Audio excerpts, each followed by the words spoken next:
Hey everybody, and welcome back to Shakur, I am outside with Kazahana and Starlight, running off of the video that Cami did with Sassy's babies. I wanted to give some more details and some fleshing out of the topic about inbreeding, as well as Kazahana's issues that are derived from his inbred pedigree. Now, I will give some disclaimers, I guess you could say, in the beginning. These are our opinions as well as our knowledge that's based on tons and tons and tons of reading, as well as my talking to other people. That is where this knowledge comes from. So, as Cami stated in the previous video, it's not just something that we're conjuring. This is based off of scientific research among other people's experiences, etc. So, where to start? Let's see. So, inbreeding, you're probably gonna hear some repeat topics based on what Cami explained, but I'm just gonna kind of go over everything so it's more directed on that, so that there hopefully aren't any confusions or questions. Obviously, I can't answer all the questions without hearing them, but if you have any questions, do ask. We always try to answer. We always try to give clarity. So, topic of inbreeding, I would say, to be correct on verbiage, that not all, obviously, but there are a fair amount of breeders that don't have a problem with inbreeding, aka what they call line breeding. But in reality, inbreeding and line breeding, when you get down to it, is the same thing. It is breeding dogs that have relation to each other, related dogs on pedigree, etc. It's pretty self-explanatory.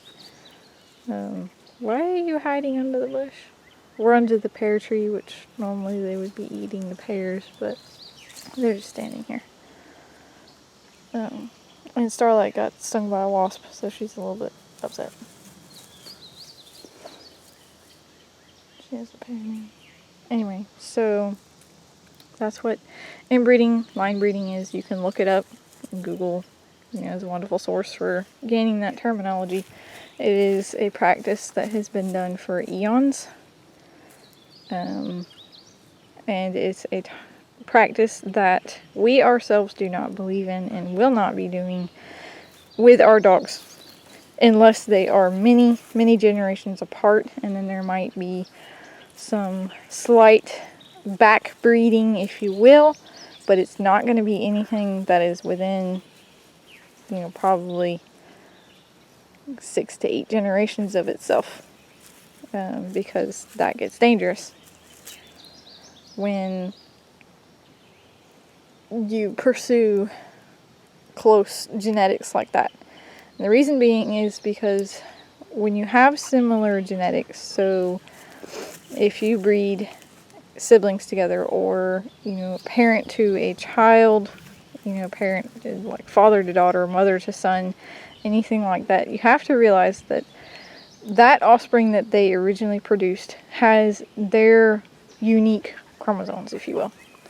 So when you cross an animal like that back over to an animal that has those same genetics, they tend to link up negatively. That negative linkage creates genetic mutations, and thus can create physical issues, mental issues, internal issues, you name it. Cami touched on the topic of hernias, which, yes, inbreeding has been proven to cause hernias not only in animals but also in people. Umbilical hernias and inguinal hernias. she covered the fact that not all umbilical hernias are caused by inbreeding, nor are all inguinal hernias caused by inbreeding. It can just be a fluke. When it comes to inguinal, it can be a fluke in the genetics, just a blip, if you will, a one-time blip that you may never see again. Umbilical hernias can be caused by injury from the mother dog, but it can also be caused from inbreeding. Retained testicles is something that is caused. The mutation has been found to be directly linked to inbreeding. So basically the way it works is way down the line somewhere, inbreeding occurred, that mutation occurred, and then the mutation for retained testicle basically became its own genetic thing. So it exists, if you will, as a genetic marker. There actually has been recent studies where they're trying to create a genetic test for dogs to test for the gene for retained testicles, which would be awesome because has been found, or at least is very, very, very likely to be found to be a recessive gene. So in order to pass on and create the mutation, both parents have to carry a copy of that mutation. Cami touched on PPM, which is persistent pupillary membrane, which is the membrane that I believe all animals have it, people as well, when they're little.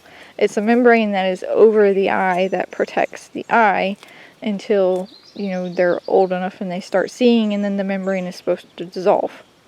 So what the persistent membrane is that it is where the membrane did not dissolve all the way, and in puppies it's supposed to be gone, preferably by around 7 weeks old.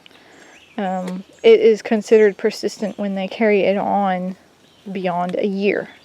That's when it's considered persistent. It is a gene, I would say that it can be created by inbreeding, yes, but it also is common in herding breeds.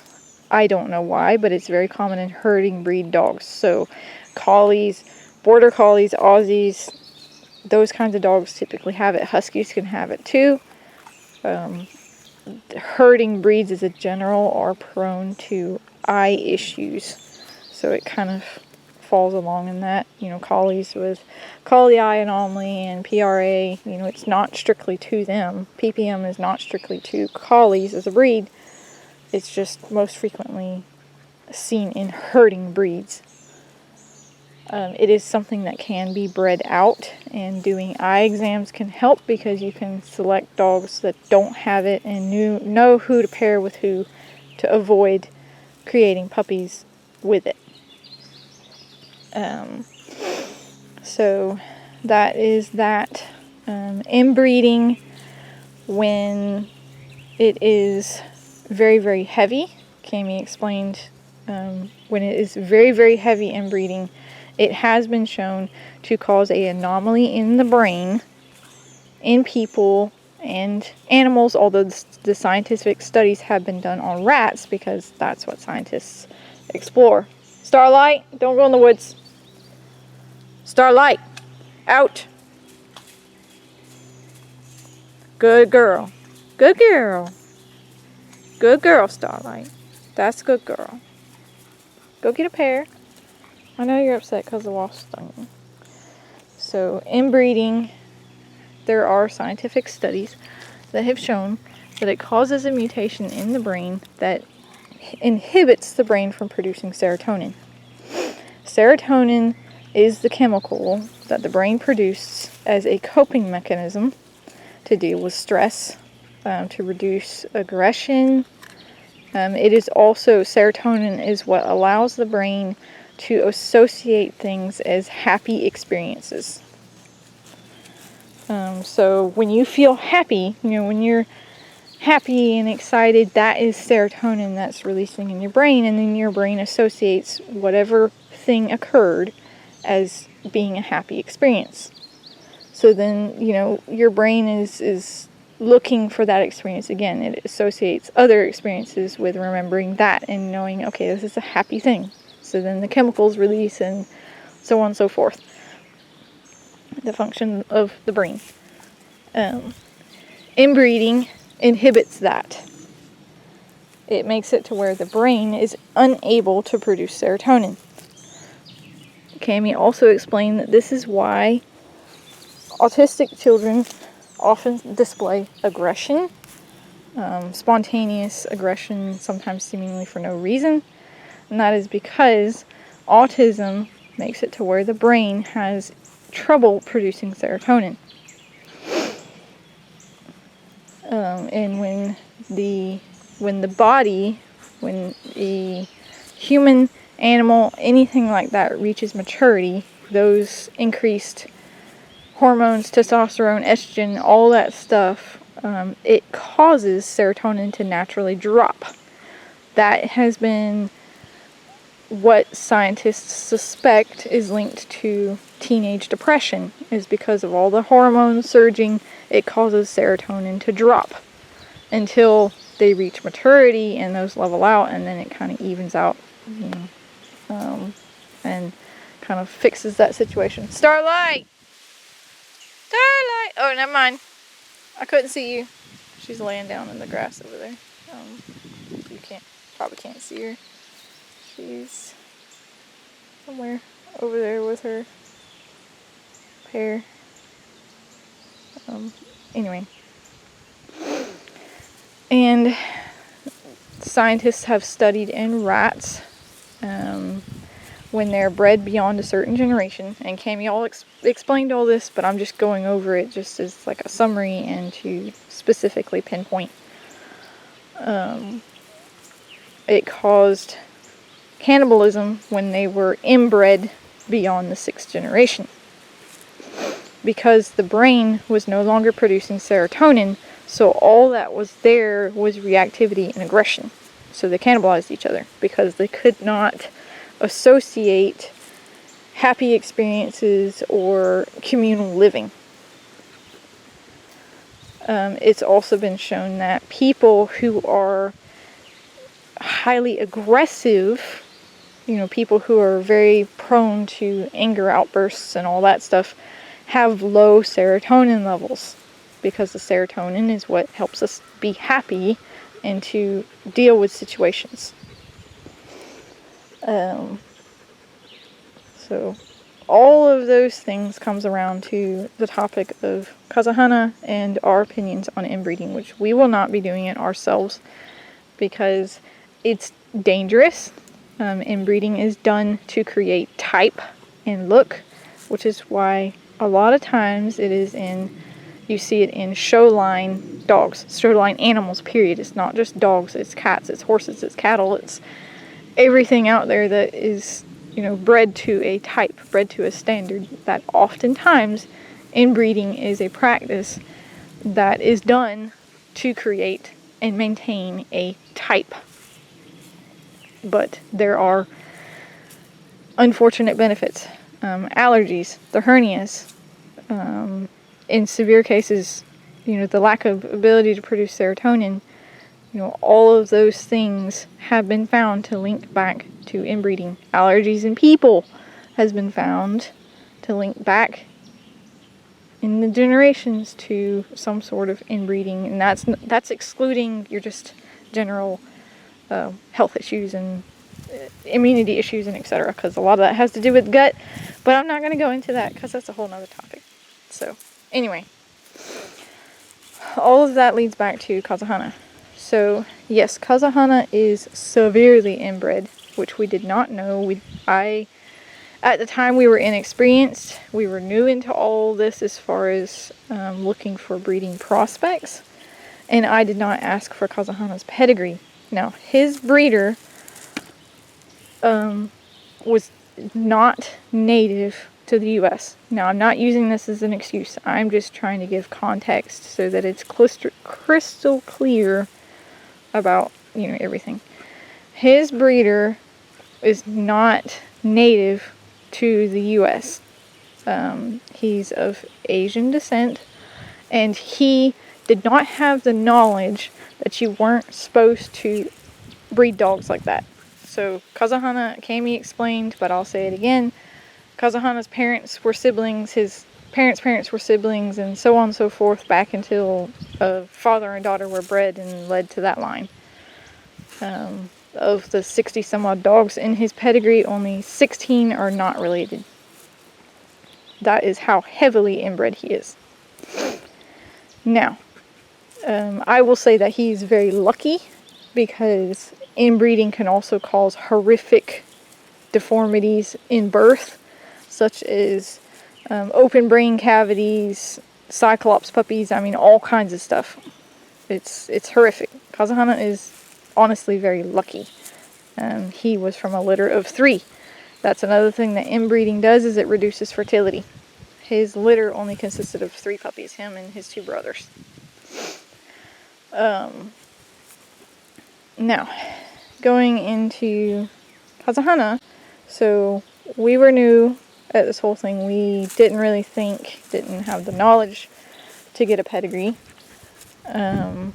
So we got him, and then we got the pedigree, and then we found out how heavily inbred he is. So, he has PPM. He had a umbilical hernia, a very small one, and also a retained testicle. Now, he doesn't have anything else. He's had a full medical workup, although I'd like to do blood work and all that stuff, and I'm going to be getting OFA hips done and eye exams and everything to make sure. But as of right now, he, technically speaking, he's very healthy as a general.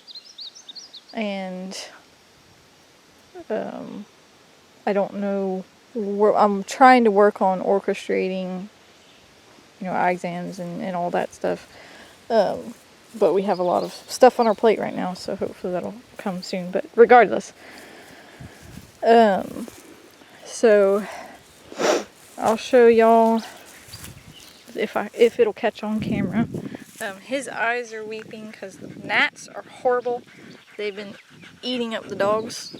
Whenever we take them outside, the gnats have been chewing them up, so that's what that is. I'm going to attempt to show y'all. And yes, I have been putting ointment on the eyes, but you can only do so much. So, you nasty boogers, buddy. I'm going to wipe those out. Can you go? Y'all probably can't see it. Don't roll your eye back. But he has, it's not severe PPM, but there are different types of it. And as I stated, I want to get him a eye exam to see what type it is. But there are small blue streaks in his eye, and that's what the persistent membrane is. Ouch. Sorry, my hair just got stuck on the pear tree. So that's that. It can have varying degrees. His is very minor. It can be as severe as literally they have like a spider web over their eye, and it can affect their vision. His is not like that. Again, PPM, not necessarily caused by inbreeding, although I think it can be, but it's also just common in herding type breeds of dogs. No, it's not normal. No, it should not be there, but no dog is perfect, and these are the kinds of things we have to breed out. These are the kinds of things why we have to be careful what dogs we cross in research pedigrees. So, speaking of the hernia, his came from his inbreeding. Guarantee you, came from his inbreeding. Obviously, I can't say 100% because how am I supposed to ask him, hey, Kazahana, do you know, is your umbilical hernia because of your genetics? Or is it because your mom snatched you around? But if I were to guess, because of how inbred he is, it is an umbilical hernia, because that's what you see. Umbilical hernias with severely inbred dogs. Retained testicle, we had it removed. If you leave it, it can become cancerous and create a tumor and all kinds of bad things. So we had it removed. and he's been good since then. So going into reduced serotonin, which we are very positive that he has, and I will explain. He's trying to figure out where to get a pair from. Why we're positive of that fact. Come here.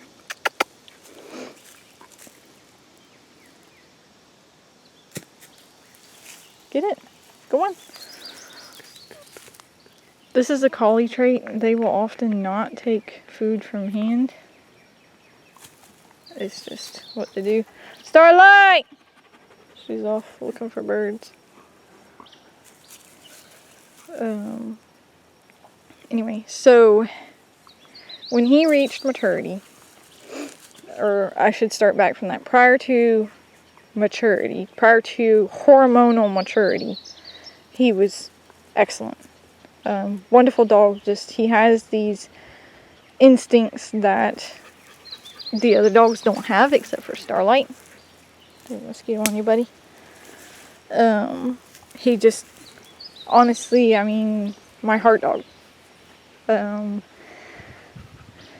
I apologize in advance if I get a little bit emotional, because it is a hard topic. So prior to that, I mean, I had very little complaints about him. Yeah, I love the dog. I love him now. So after he reached hormonal maturity, there was a point where it just seemed like night and day, where there was a difference. And it started toward Mana. So he started, he would jump him and snap at him, bite his scruff, etc. And no, I'll make this very clear, he's never gone to the point of drawing blood or anything like that, and it has been something that he stops when we interrupt. But we also don't purposely trigger or allow the behavior to continue, because it doesn't need to. So it started toward Mana, and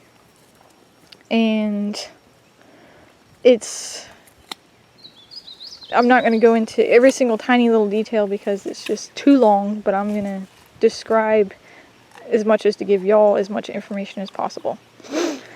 So, started toward Mana, and we noticed that the behavior, so when he would react toward Mana and the behavior was interrupted, he would instantly act with guilt, or like, if that's the best way I know to describe it, is with guilt, with regret in a way, and he would act scared, and he would avoid Mana.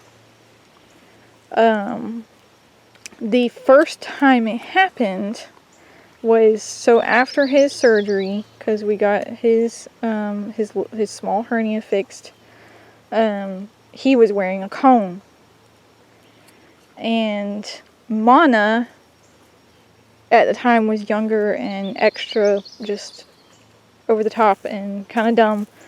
And what happened was Kazahana was sleeping with the cone on to prevent him from chewing on his stitches. And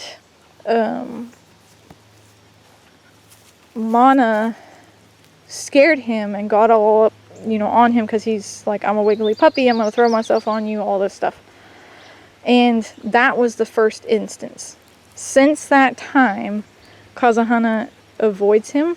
He acts scared, like his body language is tight, he'll tuck his tail, all that stuff. If he feels like he's trapped is when he reacts. This was not something that existed prior. As I stated, night and day difference. And then, so after that, he kind of started reacting toward Brayo. Same kind of way, same exact body language. Perfectly fine with all the other dogs, but if he had an instance where he felt trapped, that was how he reacted. This was not something that occurred prior, but was instant, next day kind of thing. So then when we realized, okay, this is not just a one-time thing, there's something going on here. Then all the research started. And, you know, I have done hours and hours of research. I mean, you guys have to realize, so, you know, I work a full and a part-time job. 60 hours a week from home, thankfully. But any extra time that I had, that's what I was doing. Researching, trying to figure out what can we do, because I love this dog and something's not right with him. Something has gone wrong. And that's when I started talking to other people who were willing to talk to me, and when I started reading articles and connecting the dots on inbreeding and the things that it causes in the brain. And connecting the dots of when it started occurring with him and what seemed like a trigger. And the fact that it was night and day difference. It was not like a sneaking up on you thing. And that's when I learned about serotonin and what it does in the brain and what it does with animals and people that are inbred. Can you come here so I can wipe your boogers? Come here. They're bothering me.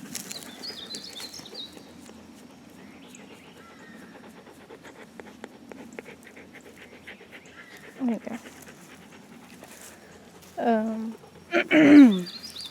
And so then we started going down the route of, I found these cookies that Cammie briefly explained in the other video that have, I believe it's called L-theanine, but don't quote me on that because I'm not positive, but it's something along those lines. And it is a chemical that forces the brain to create serotonin. And I kid you not, when we started giving him those cookies, he started changing. And he became more relaxed. He started actually seeming to try and think about what to do before reacting. And they're just, now it's been gradual because that kind of stuff takes months to set into the body and start working. But y'all, I kid you not, he had stopped playing. He just looked miserable. He didn't want to be around anybody. He looked scared. He looked like he was just waiting for the next time when something bad would happen and he wouldn't be able to cope with it. So we started giving him these, and it has made a very large difference in helping him figure out how to cope.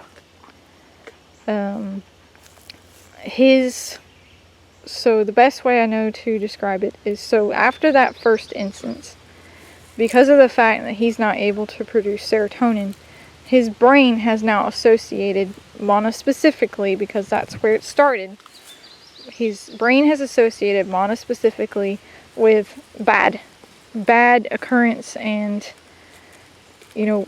before we started him on the treats, we were working with them, together and everything that we possibly could, and it wasn't helping. He was just scared. And that's because there was no serotonin production, so his brain could not associate the good things that we were doing as being good things. They weren't sticking until he started on these treats. And then it started changing. And then he's still not 100% back to normal, but he started going back to the dog that I know and the dog that he is. Now we're still working on it. We're not reckless. We watch him. We make sure that he's okay and that he's comfortable, because what's important is to build on the good experiences to help him realize that he doesn't have to react, and show him, or basically it's like teaching a child how to recope, how he's supposed to react as a dog, and not, purely on the reactive fires that are occurring because there's no serotonin. So that's what we have been, pursuing, and I'll reiterate that the triggers, it's like he feels trapped, and because there's a lack of ability to create good experience. It does the same thing in people.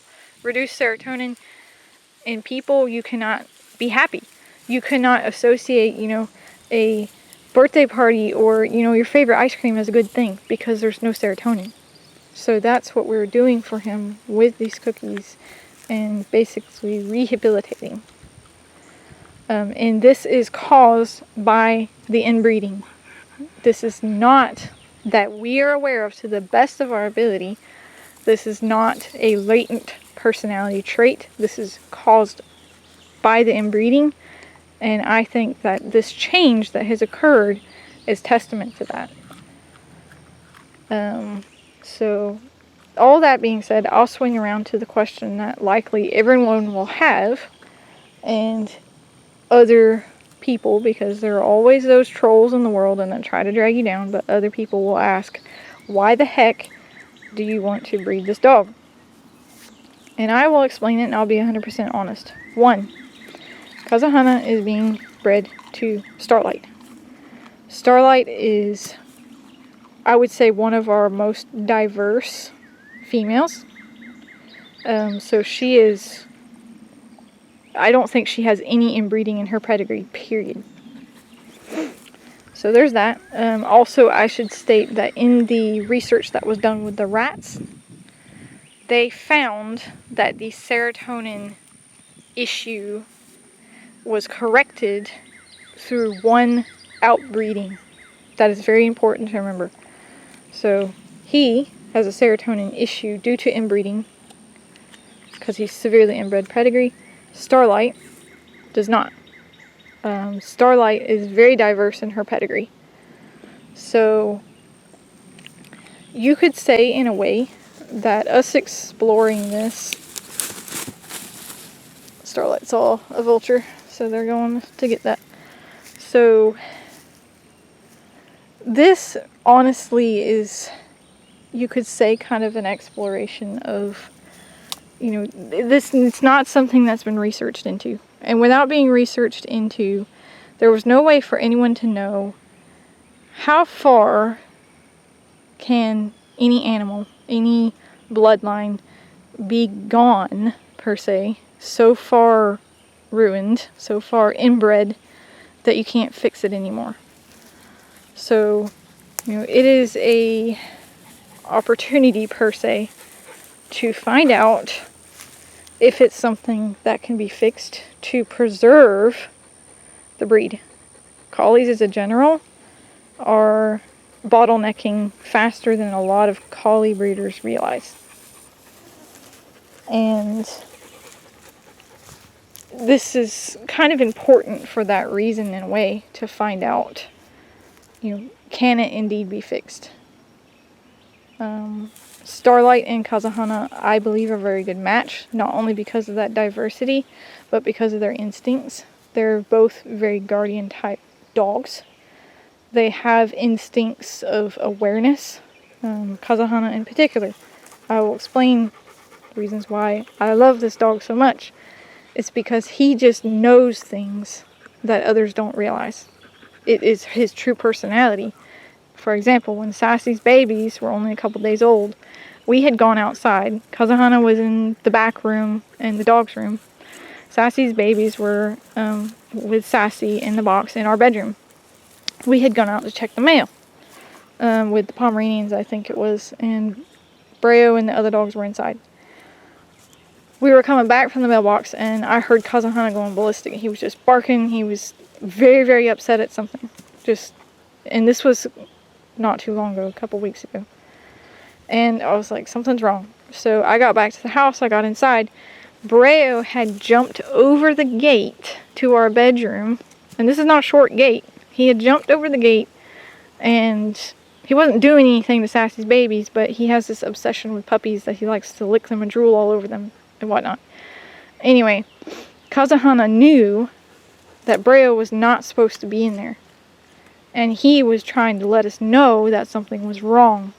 That's why he was barking. Those are the instincts that I'm talking about. It's not something that you see very often. It is something that is to be coveted. A trait that is rare and that I love, and it's what makes me love this dog. And that's not the first instance of him doing those kinds of things. But that's what his true personality is. So there's that. Second point, he will only likely be bred once to Starlight. None of his puppies will have breeding rights. We will be the only ones that will be retaining a puppy to continue and see if it can be preserved. None of his puppies will be sent with breeding rights, spay and neuter only, because of his inbred pedigree, and because there's no guarantee if other people will be responsible as we will be. So there's that. And matching him to Starlight is the best option to find out what can occur. And no, we're not being irresponsible. If the puppies that they produce together don't have good temperaments, that is our responsibility to deal with. We're not going to usher them off to people saying, oh, these are the best companions in the world. That's why we like to try and retain puppies until 12 weeks old, is because we want to know how they're turning out. And when they go to their homes, we always will take a dog back no matter what. So people are never left on their own. And, we'll find out what happens, and we're going to be 100% transparent to people. Nothing's going to be hidden as far as if they produce any puppies that have hernias or retain testicles. Then we know. Then there's that scientific proof there that's not only for us but for other people about what happens when inbreeding occurs and whether it can be crossed out from one very inbred dog to one very diverse dog. It's something that people refuse to do, or if they do it, it's not documented. I don't know. I'm just speaking from my own experience. And I'm not by any means ranting or anything like that. I'm just expressing, our beliefs and our knowledge and trying to help anyone who might need it, or to give understanding to people that might have questions. And 2, or I should say 3, none of this is for the money. I will tell y'all firsthand, we live in a house that does not have hot water. We don't have air conditioning. We have window units. That is partially due to the fact that the duct work is ruined in the house, and it's just, the house is so old that it's not worth replacing. So we just deal with window units. We don't have hot water. We boil water on the stove and make a bath, like on the prairie. But, we sacrifice a lot to put into our dogs what we put into them. And because that's how important they are. If we were in this for the money, we wouldn't be sharing any of this stuff with y'all. If we were in it for the money, any extra funds that came after the puppies would be going into comfort living. It's not, that is not at all what we do. And I hope all that makes sense, and I'm kind of sorry for the long video, but I just wanted it to be very clear on those aspects of things, and to speak from the heart, and to speak from, what we're about. And Kazahana is the only dog that we have with the kind of pedigree that he has. This is not something that we actively pursue, nor something that we will do again. It is strictly to him, and it's we're gonna find out. Oh jeez, I just touched a stink bug. It was on my neck. Ugh, and it's all over me now. Gross. And my fingers and my neck. It's all I can smell. Okay, sorry. Anyway, I hope all that makes sense. hopefully y'all can understand that and understand where we're coming from and understand our hearts. And if you have any questions, ask. We're not afraid to answer questions. We love our dogs, and